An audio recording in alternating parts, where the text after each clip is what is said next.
ఇలాంటి ప్రలోభాలు పెట్టడం అసలు అంటే ప్రతి ఒక్కరికి కూడా మత్తు అడిక్షన్ ఉండదు. అవును. అంటే ఇంతమంది మీరు చెప్తున్నట్టుగా 40+ మెంబర్స్ అంటే ఇంతమందికి ఎలాంటి ప్రలోభాలు చూపించడం? ఇప్పుడు పార్టీకి వెళ్ళినప్పుడు మనందరం పార్టీ తాగుతున్నప్పుడు మన గ్లాస్ మన దగ్గరే ఉంటుందండి. ఒక సెకండ్ వాళ్ళ దగ్గర లిక్విడ్ ఫామ్ ఉంటుంది, పౌడర్ ఫామ్ ఉంటుంది. ఒక డ్రాప్ అది మనకి తెలిసే లోపే అన్నీ అయిపోతుంటాయి. మనం తిరిగి క్వశ్చన్ చేయకూడదు. తిరిగి ఎవరైనా క్వశ్చన్ అతనితో ఎవరైనా సరే అనుకూలంగానే ఉండాలి. అనుకూలం కాకుండా తిరిగి అడిగితే ముందుగా వాళ్ళ అమ్మగారు లేదా వాళ్ళ నాన్నగారు పెద్ద పెద్ద గొంతులు వేసుకొని వచ్చేస్తారు. నాకు పెట్టిన టార్చర్, నన్ను తిట్టిన బూతులు నేను ఇంకెవరిని తిట్టుకోలేక నా రాజుని మా మమ్మీనే తిట్టుకున్నాను. అది కూడా బయట ప్రపంచం మీద ఎక్కడా పడలేదు. ఇంట్లో నా ఫోన్లోకి యాప్ వేసాడు. మా మమ్మీని నేను తిట్టుకుంటే, నా రాజుని నేను తిట్టుకుంటే అతను వేసిన యాప్ వల్ల అవి కూడా రికార్డ్ చేసి అవి ఇప్పుడు బయటకు వినిపిస్తున్నాడు. లావణ్య తప్పుడుది అని చూపిస్తున్నాడు. ఏంటి అతను చేసిన తప్పు ఒప్పుకోమనండి. అతను చేసిన యాప్ గురించి బయట పెట్టుకోమనండి. అడిగితే ఏం చెప్తాడు? ఇప్పుడు నేను టెస్టింగ్కి వాడాను అంటాడు. ఒక యాప్ అతను అప్లోడ్ చేస్తే టెస్టింగ్కి అమ్మాయిలు నగ్న వీడియోలు వాడతారండి? నాకు అర్థం కాదు. అతని భార్యది ఇదైతే మరి వాళ్ళకి అలవాటు ఉందేమో. వాళ్ళు చేసే పూజ అంటారు, వాళ్ళు చేసే ఇవ్వంటారు, వాళ్ళకి అలవాటు ఉందేమో. నాకు చిన్నప్పటి నుంచి అలాంటి పీపుల్ని నేను చూడలేదు. అలాంటి పీపుల్ చుట్టుపక్కల నేను లేను. నాకు ఎప్పుడు తెలీదు.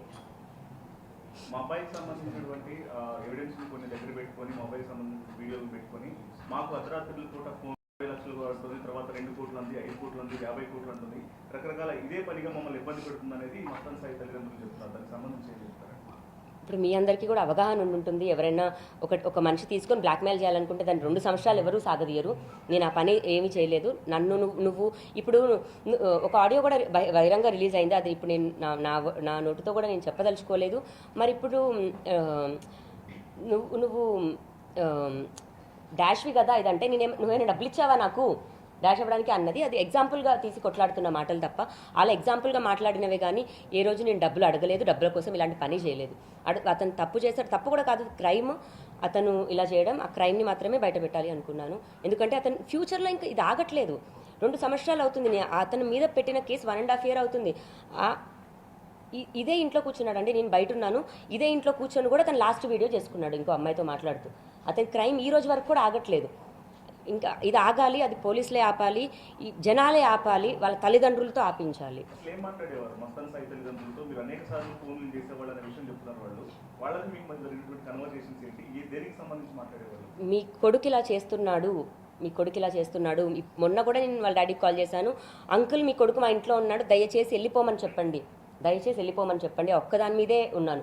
మరి అతని డేటా నేను ఇప్పుడు తీసుకున్నాను అన్నప్పుడు 2 సంవత్సరాల క్రితం కూడా మరి నా డేటా, రాజధరుణ్ డేటా మా ఇద్దరిది గుప్పెట్లో పెట్టుకొని కూడా అంతే అన్నాడు. మీ మీద క్రైమ్ చేస్తానో మా డేటా తీసుకోలేదే, లావణ్య క్రైమ్ చేసింది అని చెప్పి డేటా తీసుకున్నామని చెప్పండి. అండ్ ఇప్పుడు ఈ ప్రాసెస్లో జరుగుతున్న కాల్స్ తీసుకొచ్చి లావణ్య తప్పుడుది అంటే మెయిన్ మోటివ్ మస్తాన్ సాయి చేసిన వీడియోస్ అని నేను అంటాను. లావణ్య ఇది అని అతన్ని చెప్పమనండి, ప్రూవ్ చేయమనండి.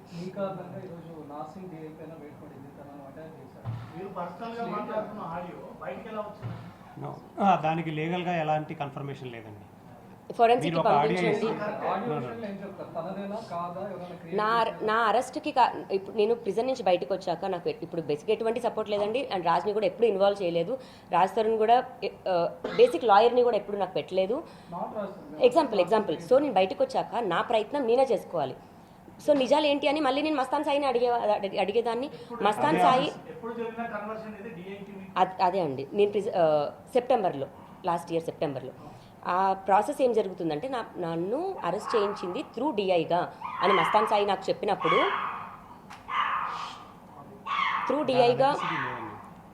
త్రూ డిఐగానే అరెస్ట్ చేయించామని చెప్పినప్పుడు వీడియో కాల్లో నాకు మస్తాన్ ఉన్నాడు.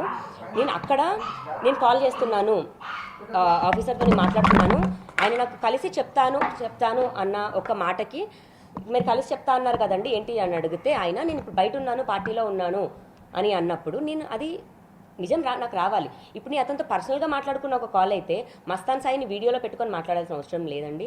ఇప్పుడు అతను వాళ్ళ డాడీ మేము పోలీసులకి డబ్బులు ఇచ్చాము, ఇతనికి అంత ఇచ్చాము, ఛార్జ్షీట్ మార్పించుకుంటున్నాము అని దాంట్లో అతను చెప్పుకున్నప్పుడు నేను తప్పించుకోవడానికి నేను ఒకటి చెప్పుకోకూడదా? నేను ఒక్కదాన్ని ఆడుతున్నాను, ఆడదాన్ని.